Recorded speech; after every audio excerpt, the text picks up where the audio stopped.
Salut, c'est Cyril de Web de Fou, j'espère que tu vas bien. Aujourd'hui, on se retrouve pour un nouveau podcast pour voir ensemble le pouvoir des mots et de la persuasion sur Internet. On va aborder des sujets aujourd'hui extraordinaires et je vais te raconter une histoire de ouf. Une histoire de drague en fait, qui est complètement dingue et qui va t'inspirer pour ton marketing. Avant ça, tu connais le truc, tu cliques sur le bouton s'abonner, tu vas dans la description, il y a un lien, ça s'appelle Rejoins mes contacts privés. Tu cliques dessus, tu mets ton email et tous les matins, tu reçois un podcast à forte valeur ajoutée avec des informations qui vont changer ta vie et ton business, crois-moi. Ok? Allez, on y va. La persuasion, les mots, t'as déjà entendu ça, le marketing, la persuasion, la PNL, la programmation neurolinguistique, tous ces trucs, la manipulation psychologique, la psychosocio, bref, tous ces mots qui sont très intéressants et d'ailleurs qui méritent vraiment des années d'études sur le sujet, chaque thème, t'amènent toujours au même résultat en fait, c'est-à-dire que t'as 80% des choses entre tous ces trucs qui sont communes en tout cas, des choses communes. Et du coup, ces choses communes, il faut les apprendre parce qu'à partir d'un moment où tu les maîtrises, où tu les comprends, il y a plus rien de secret pour toi. Je dis plus rien dans le sens où si tu fais du business et que tu as envie de vivre ta vie sur internet, c'est vraiment que ces 80% des choses communes, faut les apprendre et l'histoire elle est réglée. Moi j'ai fait des études un peu dans la vente là-dessus et j'ai eu vraiment des passages pour comprendre ça. Et je vais te raconter une histoire aujourd'hui juste un peu après qui va vraiment probablement changer 2-3 approches pour toi. Donc dans ces milliards d'infos qu'on a sur internet, il faut qu'on arrive vraiment à se démarquer, tu vois. Et le problème c'est qu'aujourd'hui, t'imagines le nombre d'infos, le nombre de contenus qui sont créés, le nombre de vidéos YouTube uploadées tous les jours, c'est énorme. C'est des heures, des milliers, des milliards d'heures de vidéos possibles. Et donc du coup, dans cet océan d'informations qui est plus grand que l'univers, presque j'ai envie de te dire, il faut te démarquer. Et il faut te démarquer de manière originale. Il faut donc un dialecte, il faut, je sais pas, une photo qui accroche, tu vois. Puis surtout, ensuite, il faut savoir vendre et persuader, avec un choix de mots particulier, tu vois. C'est-à-dire que t'aies, je sais pas, des mots qui correspondent à un dialecte, tu vois. Par exemple, je vois beaucoup de gens utiliser des mots qu'ils ne comprennent pas, ou en tout cas qui sont un peu trop techniques. Bon, par exemple, j'ai mon associé qui m'a dit, ouais, moi, quand je crée mes mots, etc., il y a marqué, par exemple, sceptique, teasing, etc. Et du coup, c'est un vrai problème, parce que sceptique, c'est pas tout le monde qui le comprend. Teasing, c'est pas tout le monde qui comprend vraiment ce que c'est. Et je lui dis, plutôt que d'utiliser le mot sceptique, parle plutôt des personnes qui doutent de ce que tu dis. Plutôt que d'utiliser le mot teasing, parle de bande-annonce qui va convaincre, tu vois. Plutôt que d'utiliser le mot anti-système, parle plutôt être différent des autres. Et tu vois, quand tu crées des mots comme ça, bah tout de suite, tu te retrouves à parler directement à la personne. Pourquoi est-ce qu'il faut employer des mots compliqués? Et aujourd'hui, c'est un peu le problème, on emploie des mots compliqués. Sur ta page de vente, c'est peut-être ça. Regarde bien tes mots, regarde bien ton produit, regarde si t'as vraiment des mots qui sont accessibles. J'aime bien cette idée de dire, on dit pas que le produit est intemporel. On dit que le intemporel, moi je me rappelle, j'avais une très dans une autre vie, j'avais une ancienne manageuse qui me disait oui Cyril, intemporel, tu dis pas ça aux clients, ça veut rien dire. Alors moi ça m'énervait, je dis mais attends, les gens ils sont pas cons non plus, tu vois. Et donc bon, passons, j'étais pas d'accord mais passons, dans les faits, tu dis pas intemporel. Tu vois, tu dis qu'il dure dans le temps. Parce que qui dure dans le temps, le mot est plus fort que intemporel. Intemporel, ça fait un peu mot compliqué. Alors que qui dure dans le temps, voilà. Et je te dis pas de prendre ton audience pour des gens bêtes, c'est pas le sujet. Je veux dire, moi, si on me dit produit qui dure dans le temps, je serais mieux convaincu par ce mot-là que par le mot intemporel. Tu vois, voilà. Tu vois, ça veut tout et rien dire. C'est pour te dire que c'est important de choisir tes mots. Et quand t'as un problème avec des mots, tu vois que c'est des mots qui sont, même si pour toi ont du sens, du genre, je sais pas, il faut manger un peu sainement, définis le mot sainement. Il faut manger pour apporter des choses bien pour ton corps. Tu vois, c'est vraiment d'avoir des mots qui soient vraiment choisis pour expliquer de manière simple et concrète aux gens. Et très souvent, on est noyé avec ça, c'est-à-dire on sait pas trop comment on peut faire pour bien parler aux gens, tu vois. Et je comprends, tu vois, on est là devant sa page de vente, devant sa fiche produit, j'en sais rien, ça dépend ce que tu fais, ou devant même ton client à préparer ton rendez-vous, et c'est compliqué, tu sais pas comment choisir le mot, quel est le mot que tu vas... Je sais pas si t'as été commercial, mais tu sais ce truc où moi je l'ai été à un moment donné très rapidement, où on te dit oui tu sais qu'avant le client t'as une petite pression avant d'aller prospecter, tu dis ok alors attends il faut pas que je dise ça, tu sais tu te fais des nœuds au cerveau, et c'est un peu comme ta page de vente quand t'es sur internet, ouais alors attends je veux mettre ça, non mais d'abord faut mettre ça, alors attends non tu sais pas sur quoi te reposer, et c'est vraiment très compliqué, donc t'as un choix de mots à savoir mais ça reste très compliqué. Et sur internet ce que je te dis c'est que c'est un peu pareil, c'est un peu en fait comme si tu veux aborder quelqu'un, et tu vois par exemple t'as cette femme, alors, je suis un homme hein, donc je vais parler de femme, mais ça vaut aussi pour le sexe opposé, c'est comme si tu vas aborder une femme et que je sais pas t'as quelqu'un qui te plaît dans la rue etc. Bon alors aujourd'hui c'est un peu compliqué mais passons, tu vois l'idée. Tu vas aborder une femme dans la rue et tu dis ok qu'est-ce que je lui dis à cette femme, et les premiers trucs qui vont te venir en tête c'est des choses qui sont lambda. Lambda, c'est-à-dire les choses que tout le monde va faire, les 80% des choses communes que tout le monde va dire.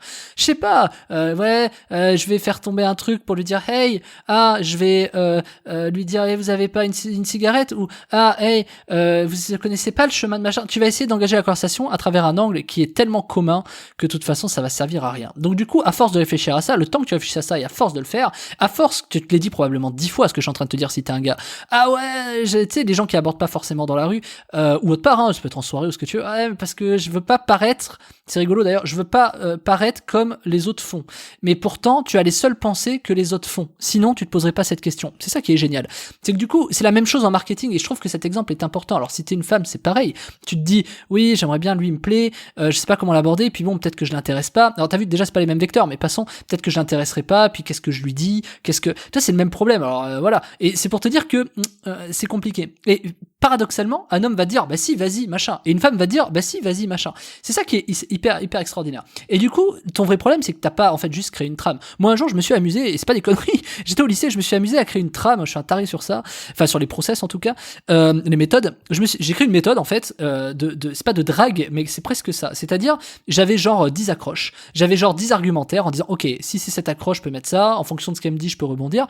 Et l'idée c'était pas de dire ok cool j'ai une trame je vais la suivre, l'idée c'est de dire en fait je me suis préparé à être original et à pouvoir répondre aux questions. C'est aussi bête que ça. Et créer cette trame, en fait, quand tu vas aborder les personnes, c'est pas un problème qu'ils pensent ou qu'ils auraient ou qu'ils voudraient, c'est juste que t'as pas confiance en toi. Et pas avoir confiance en toi, ça se règle comme ta page de vente en ayant une trame, une méthode qui te permet juste d'aborder, d'accoster les gens ou d'accoster tes prospects, d'accoster une femme, d'accoster un homme, de créer des amitiés. Tu vois, c'est vraiment quelque chose comme ça qui fonctionne. Et en fait, les trucs qui nous viennent tout de suite en tête, ce sont les pires, tu vois, parce que on fait toujours cet effort de dire il faut que j'arrive à faire quelque chose de différent, mais à l'inverse, quand tu rentres le soir, tu te poses jamais, t'es plutôt devant Netflix, et tu te poses jamais en te disant comment je peux être différent quand j'aborde une femme. Jamais tu te poses. Alors que si tu te posais, t'aurais clairement des résultats. Et l'effort de réfléchir est trop compliqué comparé aux choses qui sont innées. Et en fait, comment te dire, ces trames, elles sont capitales. Et je vais te raconter une petite histoire, moi, d'un truc original que j'avais créé, tu vas kiffer. Alors, je m'étais inspiré d'une histoire, mais tu vas comprendre. T'abordes une femme et tu dis excusez-moi madame, mais alors rupture de pattern, tu connais mon truc, excusez-moi madame, enfin mademoiselle, c'était à l'époque, mais est-ce que vous voulez que je meure? Quoi? Parce que la mort est tellement disruptive que c'est colossal. Mais bon, est-ce que non? D'accord, parce que écoutez, juste 2 secondes, faut que je vous explique un truc. Déjà si tu dis ça, t'es foutu, d'accord? Donc ok, parce qu'hier j'ai quelqu'un qui m'a accosté, qui m'a dit est-ce que t'as une cigarette? Je lui ai répondu non. Du coup, il m'a dit t'es sûr et tout, t'as pas de cigarette, je te vois fumer, parce que d'ailleurs vous fumez actuellement. Je lui ai dit non. La personne s'est retournée, il a traversé la rue pour voir une autre personne qui courait, une voiture est passée et il est mort. Alors aujourd'hui, si je vous demande une cigarette, est-ce que vous me la donnez? Et ça, c'est bête, mais tu vois, je viens de te raconter une histoire. Ce que je veux t'expliquer là-dedans, on s'en fout si c'est bien pas bien. Ce que je veux t'expliquer là-dedans, c'est qu'il y a vraiment une méthode. C'est que du coup, t'as une rupture de pattern immédiate, t'as vraiment une accroche immédiate, qui est, est-ce que tu veux que je meure? Non. Ok, derrière on déroule une histoire. Ok, parce qu'hier j'ai machin, j'ai un mec qui m'a accosté, on s'en fout si c'est vrai ou pas. Là, c'est pas le sujet. Le sujet, c'est que t'as accroché la personne et la personne, à ce moment-là, a une intention. Alors évidemment, tu peux raconter ça de différentes façons. Je te la donne comme ça pour que t'aies la trame globale, mais finalement, tu peux tourner le truc en dérision, ça va faire rigoler la personne, c'est original, t'as une accroche qui est directe, et après tu peux, voilà, tu dis, ok, t'as une cigarette, etc. Mais du coup, vous fumez régulièrement, ok, parce que c'est pas la première fois que je vous vois ici. Et tu peux tout de suite aborder. C'est beaucoup plus que, hey, c'est pas la première fois que je vous vois ici. Ouais, non, salut. Tu vois, c'est pas du tout la même chose parce que t'as accroché, t'as créé une émotion, t'as raconté une histoire, et donc la personne tout de suite, elle sait que tu lui veux pas de mal. Elle sait que voilà, c'est rigolo, c'est machin, etc. Finalement, tu veux juste ta clope, y a pas de sujet. Elle est un peu désarmée, la personne en face. Elle est, désarmée. Elle est, ok, y a pas de méfiance, et tant mieux, parce que le sujet c'est pas d'être méfiant. Le sujet c'est plus de dire, t'as réussi à parler. Après, que t'ailles plus loin, machin, ça te regarde, il y a d'autres façons de faire. Mais c'est pour te dire que tu vois, pourquoi pas. Tu racontes une histoire. Et finalement, c'est pas différent ce que je te dis d'une page de vente. C'est vraiment pas différent d'une page de vente. C'est pas différent d'une méthode AIDA, attention, intérêt, désiraction. C'est pas différent de tout ça. Maintenant, il y a un choix des mots. T'as vu la façon dont je te l'ai raconté? Je te fais l'exercice, réécoute en arrière et essaie de créer avec des mots différents, des mots qui accrochent, des mots qui tournent à la dérision. Et tu vas te rendre compte que sur, finalement, cette même trame, tu peux créer 5, 6, 7, 10, 20 émotions différentes, parce qu'à un moment donné, tu vas bifurquer dans différents angles. Et c'est ça qui est capital. Et en fait, une page de vente, ça fonctionne exactement pareil. Et moi, je t'ai créé une méthode, enfin, il y en a 4 exactement des méthodes.